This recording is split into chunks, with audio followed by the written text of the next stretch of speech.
আমার হেয়ার ট্রান্সপ্লান্টের ফলাফল নিয়ে আমি শতভাগ খুশি। আমি যেই ফলাফল প্রত্যাশা করেছিলাম সেই অনুযায়ী আমি আমার রেজাল্টটা পেয়েছি। আমার হেয়ার ট্রান্সপ্লান্টের আগে আমার যেই ফ্রন্টাল হেড এরিয়াতে সেখানে বেশ পরিমাণে ব্লাউড এরিয়া ছিল, টাক ছিল। যার ফলে আসলে অবশ্যই আমার কনফিডেন্ট খুব লো ছিল, কারণ সবসময় জিনিসটা চেষ্টা করতাম ঢেকে রাখার জন্য। কিন্তু এখন আপনারা দেখতে পাচ্ছেন যে আসলে আমার যেই ফ্রন্টাল হেড ফরহেড এরিয়াটা সেটা এখন যথেষ্টই মনে করেন চুল আছে, যার ফলে আমি যথেষ্ট কনফিডেন্ট অনুভব করি যে আগের যেই হেজিটেশনটা ছিল যে আসলে চুলটা নেই, এখানে একটু ঢেকে রাখা বা ক্যাপ পরে রাখা এরকম একটা ব্যাপার ছিল, তো এখন আর সেটা যাই, যার ফলে আসলে আমি আগের চাইতে বেশি কনফিডেন্ট। আসসালামু আলাইকুম, আমি মাহমুদুল হাসান খান, আমার বয়স 25, আমি একজন ছাত্র, আর আমি টঙ্গী গাজীপুর থেকে এসেছি। সার্জারি করার সময় আমার 3000 গ্রাফট ইমপ্লান্ট করা হয়েছিল, আর আমার সার্জারি মেথড ছিল স্যাফায়ার FUE। আসলে আমার হেয়ার ট্রান্সপ্লান্টের পর এখন আমার যেই হেয়ার লুকটা আছে সেটা সম্পূর্ণ চেঞ্জ। এখন মানুষ দেখার পর অনেকটাও আগে যে আসলে যারা 6 মাস আগে বা 8 মাস আগে আমাকে দেখেছিল যে আসলে তখন মাথার সামনে অনেকটা বেশি চুল ছিল না, অনেকটা বয়স্ক বলতে এরকমই দেখা যেত। তো এখন হঠাৎ করে আমার নিউ লুক দেখে ওরা আবার মোটামুটি আশ্চর্যজনক যে আসলে কীভাবে কি হলো যে আসলে এত চুল সামনে।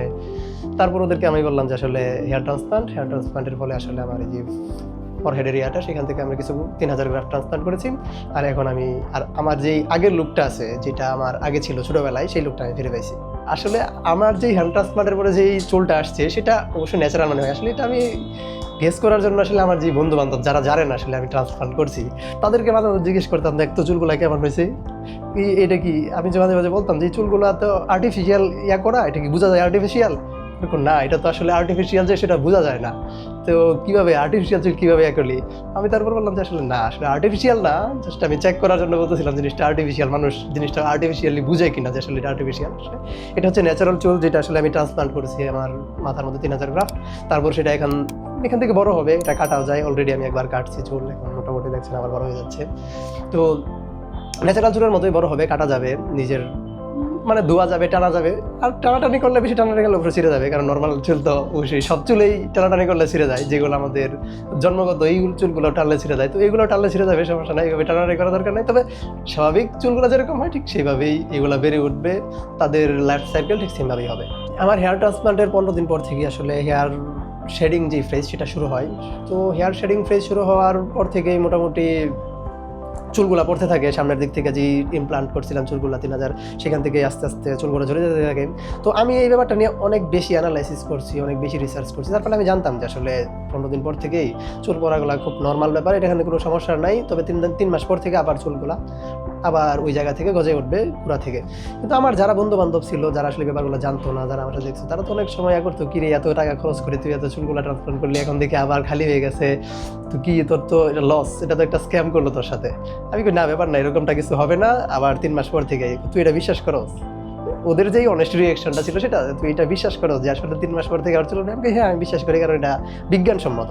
পরে বললো আচ্ছা দেখা যাক তাহলে, 3 মাস যাক। তারপর এখন যেহেতু চুল উঠছে আবার 3 মাস পরে, এখন দাঁড়াতে পারে না, ঠিক আছে তোর টাকা যেগুলো খরচ করছিস এগুলো আসলেই কাজে লাগছে, এটা জলে ঢেলাইছ, এরকম আর কি ব্যাপারটা। আমার ফ্যামিলি হেয়ার ট্রান্সপ্লান্টের ব্যাপারটা প্রথম দিকে আমি অনেক আগে থেকে মূলত হেয়ার ট্রান্সপ্লান্ট করার চিন্তা ভাবনা করতেছি, আরও মোটামুটি 5-7 বছর আগে থেকে যে আসলে হেয়ার ট্রান্সপ্লান্ট করা উচিত ফ্যামিলিকে বলতেছিলাম। তো ওরা প্রথম দিকে খুব বেশি করতো না যে আসলে মাথার মধ্যে ট্রান্সপ্লান্ট যেটাকে বলে ব্রেইন, তো এটা সমস্যা হতে পারে, দেখ অনেকেই শুনছি সেই মানুষের কথা যেরকম থাকে আর কি সেরকমই। তো পরের দিক দিয়ে আসলে বলার পরে আরও অনলাইনে বিভিন্ন দেখালাম যে ফ্যামিলিয়াস মেম্বারদেরকে যে হ্যাঁ এটা বিজ্ঞানসম্মত, তারপর ওনারা রাজি হয় যে আসলে আচ্ছা হেয়ার ট্রান্সপ্লান্ট করার সমস্যা নেই। তারপরে যখন হেয়ার ট্রান্সপ্লান্ট প্রথম দিকে করার পরে যখন আমি বাসায় যাওয়ার পরে তো তখন জিজ্ঞেস করতো প্রায় যে কি মাথায় কোনো পেন ফিল হয় কিনা, কারণ ট্রান্সপ্লান্ট করছে কোনো সমস্যা হইতেছে কিনা, প্রায় যারা আমার সাথে রেগুলার কমিউনিকেশন করে না তারাও দেখা যেত মাঝে মাঝে ফোন দিয়ে এরা হেয়ারের খোঁজ না নিলেও মাথার খোঁজটা নিত আসলে, আসলে কি মাথায় কোনো ব্যথা হয় কিনা আসলে। আর করার পরে যে মাথাটা একটু ফুলে থাকে, যেহেতু ট্রান্সপ্লান্ট করা হয় তখন অনেক লম্বা একটা সার্জারি, আমার মোটামুটি 9 থেকে 10 ঘন্টার মতো সময় লাগে সার্জারি, তো তার ফলে কি মাথার উপর দিয়ে একটু প্রেশার যায়। তো যেহেতু একটু মাথাটা একটু ফুলা থাকে কয়েকদিন, তো এই জন্য তারা আবারও বেশি চিন্তা করে যে আসলে এটা ফুলাটা কি আবার ঠিকঠাক হবে কিনা। কিন্তু এখন আপনারা দেখতে পাচ্ছেন সুন্দর করে আসলে আমার মাথার মধ্যে আর কোনো আগের যেই ছিল ওইটা আর নাই, কারণ এই লম্বা সময় পরে এটা আস্তে আস্তে আবার 5-7 দিন পরে এটা রিকভার হয়ে যায়, সমস্যা নাই। তো এই নিয়ে চিন্তা ভাবনা ছিল। তারপরে এখন যেহেতু দেখছি আবার ঠিকঠাক হয়ে গেছে, তো আমি আবার বললাম যেটা আমি আবার সেকেন্ড ট্রান্সপ্লান্ট করার চিন্তা ভাবনা করতেছি। এখন ফ্যামিলি আবার কিছু বলেন না। তো প্রথম ভাবছিলাম যে হয়তো আমার আম্মু যিনি সবচেয়ে বেশি এই ব্যাপারটাতে সিরিয়াস আর একটু দুশ্চিন্তাও করে, উনিও এবারে যেহেতু আসলাম, আসার সেকেন্ড ট্রান্সপ্লান্টের ব্যাপারে কথা বললাম, উনি দেখি যে না ঠিক আছে, তোর তো সামনে দেওয়া দেখা একটু ছোটা একটু এই করে নে, সমস্যা নাই, এগুলো তো সমস্যা হবে না। আর একবার যেহেতু করছে এখন ওনাদেরও কনফিডেন্ট বেড়ে গেছে, সুতরাং দ্বিতীয়বার আর ওনারা কোনো ধরনের বাধা দেওয়া ছাড়াই ওনারা রাজি হয়ে গেছে। হেয়ার ট্রান্সপ্লান্ট নিয়ে বিভিন্ন ধরনের কথা থাকে যে আসলে হেয়ার ট্রান্সপ্লান্টের ফলে ক্যান্সার অথবা মাথায় যে কোনো ব্রেনের সমস্যা অথবা এই যে আমরা যে ইয়াগুলা করি ওইখান থেকে যে কোনো ধরনের ইনফেকশন বা বিভিন্ন ধরনের একটা রিস্ক থাকে। কিন্তু আমি বলতে পারি যে আসলে আমার যেই 7 মাস, অলরেডি 7 মাস হয়ে গেছে যে আমি ট্রান্সপ্লান্ট করছি, বাট 7 মাসে আমার তেমন কোনো সমস্যা আমি ফিল করি নাই, কোনো রকমই না। আমি মোটামুটি রেগুলার কাজই করতে পারতাম। আমার হেয়ার ট্রান্সপ্লান্টের প্রথম দিনটা মনে হয় আমি বাসায় ছিলাম, দ্বিতীয় দিন থেকে মোটামুটি আমার যেই ইউনিভার্সিটি, তখন মাথার মধ্যে ব্যান্ডেজ ছিল, সত্যি বলতে যখন মাথার মধ্যে ব্যান্ডেজ ছিল, ব্যান্ডেজ নিয়ে আমি ইউনিভার্সিটিতে গেছিলাম, সমস্যা নাই, তেমন কোনো কিছুই রাখে নাই, সমস্ত কিছু নর্মাল লাইফ লিড করতে পারছি, কোনো পেইন কোনো কিছুই না মূলত। আর এখন এই পর্যন্ত আমার এক্সট্রা কোনো যে ডাক্তার অবশ্য সাজেস্ট করেছিল যদি পেন থাকে তাহলে পেন কিলার বা এই জন্য না পাবে যদি কিছু, বাট আমার কোনো কিছু খাওয়া লাগে না। ফেসবুক, ইউটিউব বা বিভিন্ন কমেন্ট সেকশনে আমরা যে কমেন্টগুলো দেখতে পারি এগুলো আসলে বেশ হতাশাজনক, মাঝে মাঝে মনে হতে পারে যে আসলে হ্যাঁ সত্যি কোনো রিস্ক থাকতে পারে, কিন্তু যেহেতু আমি একজন বিজ্ঞানের ছাত্র, ইঞ্জিনিয়ারিং পড়াশোনা করছি, সুতরাং এই যে বিজ্ঞানের উপর বেশ আস্থা আমার আছে, তো এটা নিয়ে অনেক বেশি রিসার্চ করি ইউটিউবে। যারা আসলে এক্সপার্ট, আসলে যারা কমেন্ট করে তারা তো আসলে এক্সপার্ট না, ওরা জানে না আসলে ব্যাপারটা কী হচ্ছে, কারণ ওরা ওদের ধারণা থেকে জিনিসগুলো বলে দেয়। তো যারা এই ব্যাপারটাতে জানে, যারা আসলে মেডিকেল সার্জন, ডাক্তার অথবা বিভিন্ন রিসার্চ পেপার থাকে, বিভিন্ন জার্নাল থাকে যেগুলোতে আমরা আসলে রিয়ালিস্টিক ডাটাগুলো আমরা পাই, তো ওইখান থেকে আসলে আমি জানতে পারি যে আসলে ব্যাপারগুলো কি আসলে সত্যিই নাকি আসলে এটা জাস্ট একটা হিউমার। তো এটা জানার পরে থেকে মনে হলো যে না আসলে না, ব্যাপারটা আসলে যেহেতু সার্জারিক্যাল ব্যাপার আর এটা খুব নর্মাল একটা সার্জারি, খুব বড় একটা সার্জারি না, শুধু আপনার যে ইয়াটা আছে, স্কিনটা আছে, মাথার স্কিনের উপরেই, বেশি হবে না, এইটুকুর মধ্যে খুব বেশি সমস্যা হওয়ার তেমন রিস্ক নাই।